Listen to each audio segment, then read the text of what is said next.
I will say that was amazing.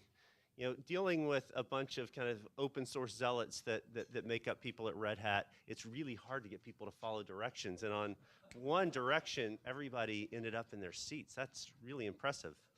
I also say that this is clearly not a Red Hat crowd. This is probably literally the most ties that ever been at one time on Red Hats. I'm glad I actually had a tie upstairs. I came walking in this morning and there were a bunch of folks with ties, so I sold out and put one on.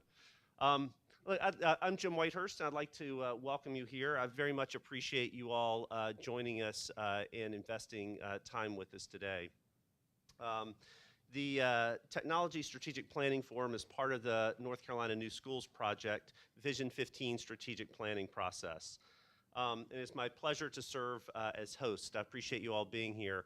Unfortunately, we are hosting in this location. In just a few more months, we could be doing it downtown at our new headquarters, so I look forward to doing this again in much nicer digs in the future. You know, it's been my honor to work with the New Schools Project and their staff to convene this panel. I care very deeply about this and thinking about how we can best capitalize on emerging technologies to create communities of practice while focusing on those strategies and tools that will have the most enduring value to teachers and for student success. To me, this is about more than just improving education. I have an opportunity to travel around the world as a part of my job.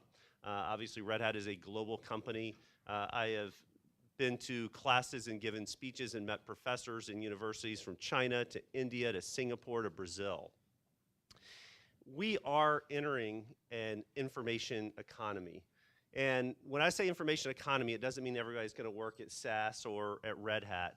Even the most basic businesses like agriculture, like banking, like furniture, like textiles, more and more the value add is the information content on top of those businesses, whether it's here at NC State with high-tech fabrics, whether it is how to apply knowledge to farming, whether that is biotech seeds, whether that is how we map and decide how we grow crops.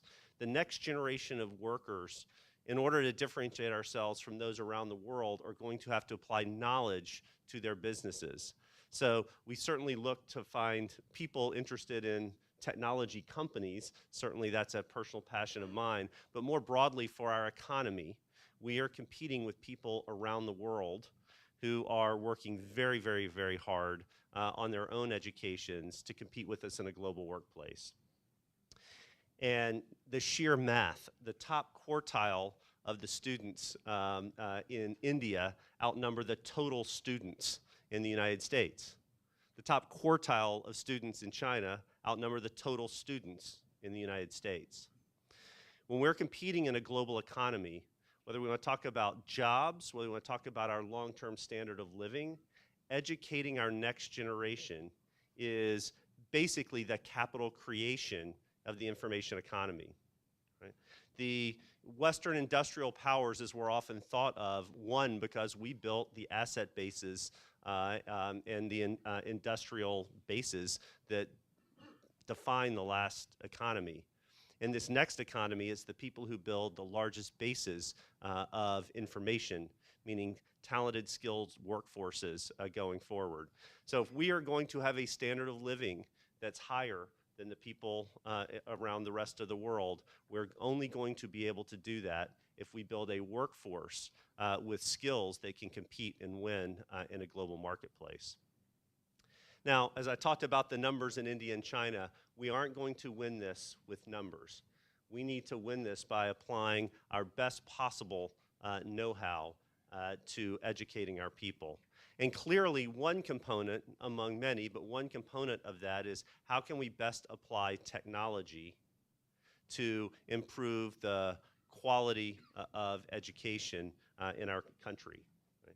And so really technology is the focus for today as one component of a broader vision for the North Carolina New Schools Project.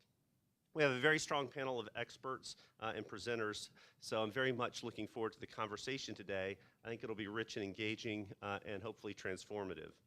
Our presenters have been asked to respond to two essential questions. How might the North Carolina New Schools Project effectively employ technology to create and sustain virtual communities of practice among teachers engaged in STEM networks of schools? And the second question is, how might the North Carolina New Schools Project effectively advance and deploy technology to enhance STEM education and to accelerate the focus on inquiry and project-based learning across its network of school partners? We've asked our presenters to keep their presentations to no more than 10 minutes. And we'll have the staff in the back who will give some signals to people to keep us relatively on time. For those of you in the audience, you'll also have a chance to offer your recommendations and feedback to the questions on what you hear today. You have a hard copy of feedback form, or we've emailed you a link to a Google document where you can directly enter your recommendations and feedback using a tablet or a smartphone, or computers. I see computers. Did anybody give you the wireless key for the computers? If you go to Red Hat Guest, it's a network, you will see Red Hat Guest. Sorry, our technology people are a little arrogant. All one word, lowercase. We are awesome, 2012, exclamation point. It's our tech guy, that's back there laughing. All right. We are awesome, 2012, exclamation point. Before I turn things over to Bob and Tony to brief you further on the work of the New Schools Project, I want to recognize and thank my colleagues on the panel and our presenters. Their full bios are contained in the booklet that I think you all have. On our panel, we have Jimmy Goodman, Vice President of Capitol Broadcasting, New Media Group on the end there. Radhika Kulkarni is Vice President, Advanced Analytics at SAS. Tom Rabin, Chairman and Partner at Newkind and a former Red Hat associate. Brooks Rayford, President and CEO of the North Carolina Technology Association. Michael Schmelden, Director of Worldwide Education at Lenovo. Did I get the close? Okay. Schmedlin, sorry. All right, sorry about that. Sim Sitkin, who is Faculty Director for the Center on Leadership and Ethics at Duke University's Fuqua School of Business. Tina Wilson, Manager of Corporate Citizenship and Corporate Affairs at IBM. And Lauren Woodman, General Manager, Partners in Learning at Microsoft. Do you feel like you're in enemy territory here? Or hopefully we're being gracious hosts. There you go. So, and presenting to you today are Monica Beglow, Executive Director of the eMints National Center at the University of Missouri. Matthew Dunleavy, Assistant Professor of Instructional Technology at Radford University. Scott Kenny, Senior Vice President, Discovery Education Network. Glenn Kleiman, Executive Director, Friday Institute for Educational Innovation in Chapel Hill. Brian. We're down the road at NC State. Ooh. Wow, well, that's a lot closer, and obviously you see all the red around us, so I'm glad to hear that. Brian Stetzer, CEO of the Stetzer Group, and Barbara Tracy, Managing Project Director for the Center for Online Professional Development and Educational at the Educational Development Center. So thank you all for joining us. I hope you'll enjoy the presentations and the discussion.